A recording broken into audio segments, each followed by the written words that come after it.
Hi guys, welcome back to my channel. First, I would just like to say thank you so much for 50 subscribers. It really does mean a lot to me knowing people are watching and supporting my channel. And if you're new and you like to hear about opinions and reviews on films, books, and TV shows, be sure to hit that subscribe button for more content from me. Since February is the month of love and Valentine's Day is right around the corner, I figured I wanted to do a romantic comedy for one of my videos this month. So I asked people on my Instagram story to vote between 10 things I hate about you and intolerable cruelty. And 10 things won by a landslide. So today's video is less a review and more focused on the film and its changes from its original source, which is William Shakespeare's Taming of the Shrew, as well as what makes this film so good and so enjoyable to watch. So we're going to start off first by talking about the changes from Shakespeare's play. So I actually watched 10 Things for the first time when I was 17, but at that point I'd never even studied Taming of the Shrew in any of my high school English classes. It's only last year that I took a year-long Shakespeare course, and this was the first play we studied in the class. So the film is advertised as a modern retelling of the play. Now normally this means that it's exactly how Shakespeare wrote it, complete with the Old English dialogue, but it's set in a contemporary setting. Think Romeo and Juliet with Leonardo DiCaprio. But the film actually changes a lot of the things about the play. Sure, it retains the basic plot. Lucrezio falls in love with Bianca and wants to marry her, but Bianca can't get married until her older shrewish sister Catherine gets married first. Obviously, since this is a rom-com and you have high schoolers, you need to change it from getting married to dating. And also Americanize the names of the characters. Lucrezio becomes Cameron, Kate becomes Kat, Petruchio becomes Patrick, and I'm not sure if it's Hortensio or Gremio that becomes Joey. Furthermore, they do change the more problematic aspects of the play, which is the actual taming of the shrew. So for those of you who haven't read the play, the way Petruchio tames Kate was through abuse. He withholds food from her, keeps her from sleeping for several days, and even gaslights her, thus breaking her psychologically. It's an oversimplification of events, but yes. It's messed up, and you can see now why they would change that in the film.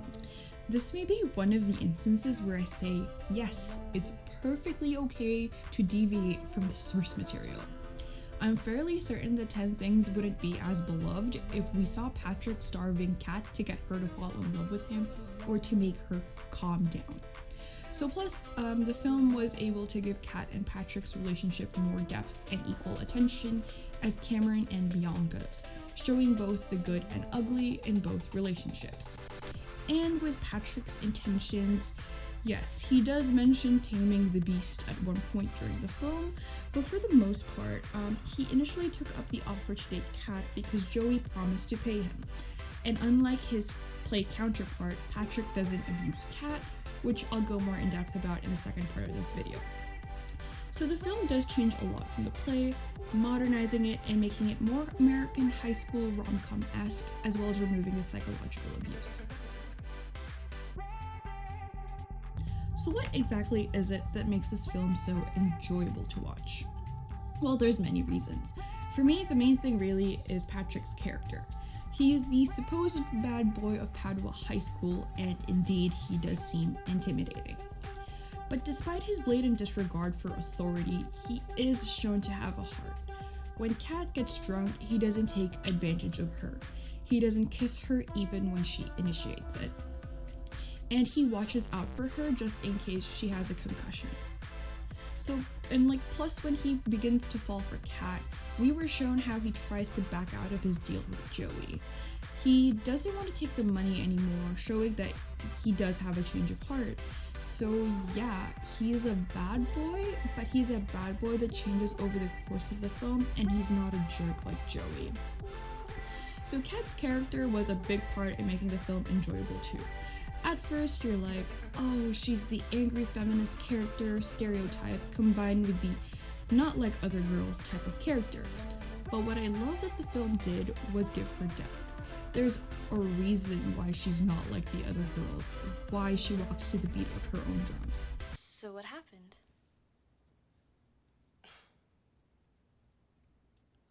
Oh. Please tell me you're joking. Just once. Right after Mom left. Everyone was doing it, so I did it. Afterwards, I told him I didn't want to anymore because I wasn't ready, and he got pissed and he dumped me. After that, I swore I would never do anything just because everyone else was doing it. So to have these two characters, the angry girl who scares everyone off and the bad boy who everyone is afraid of, it's literally a match made in heaven. What makes it even better is that they're slow burn. She's initially resistant to Patrick's charms, but begins to fall for him over the course of the film. Also, Kat flashed a teacher to get Patrick out of detention. Like, that is the ultimate ride or die. Heath Ledger and Julia Stiles just have such an insane chemistry, and unlike Patrick's play counterpart, he doesn't really want to tame Kat. Like, again, he initially just wanted to date her because he was getting paid, but along the way he falls for her. And I absolutely love that part of the film where after she breaks him out of detention, they have a date day. Like, that's the stuff romance novels and fanfics are made of.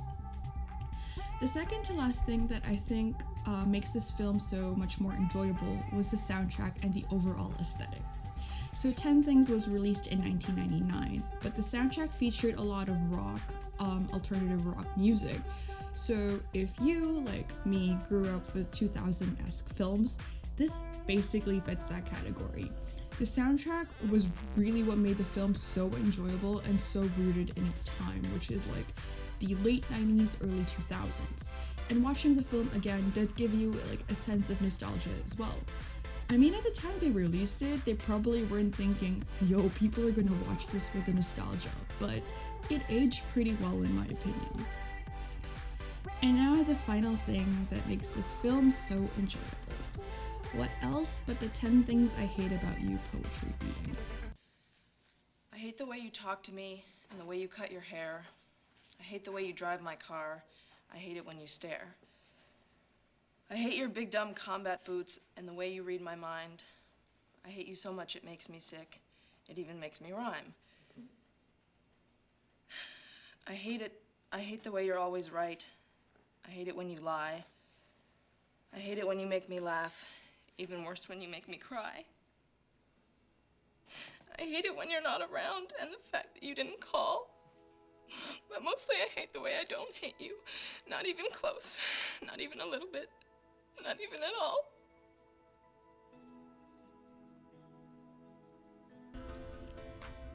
Again, I've seen this film before, but every time we get to that part, I just...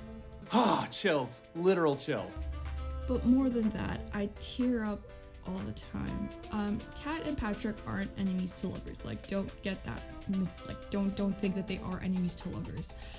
They didn't hate each other at the beginning, but they are slow burn. So Kat's expression of her feelings is through hatred and anger. And so to have her write that poem for him and list the things that she hates about him before that final line, it gets me every time. Overall, 10 Things I Hate About You was a great film, a classic in my opinion. As an English major, I'm always interested to see how they adapt the classics, and this one was a really good adaptation / modern retelling. They changed the more problematic aspects of the play and gave you a romance that you'd want to root for. Kat and Patrick are a beautiful love story, a slow burn between the two scariest people in high school, and their bantering and chemistry was just insane. Even though the film is 23 years old, it's still a good watch, and the overall aesthetic and vibes would make you nostalgic for the late 90s, early 2000s. And that's a wrap on 10 Things I Hate About You. My next video will be on Red, White, and Royal Blue, and it will be up between late February to early March. Thank you so much for watching, and please don't forget to like, comment, or subscribe.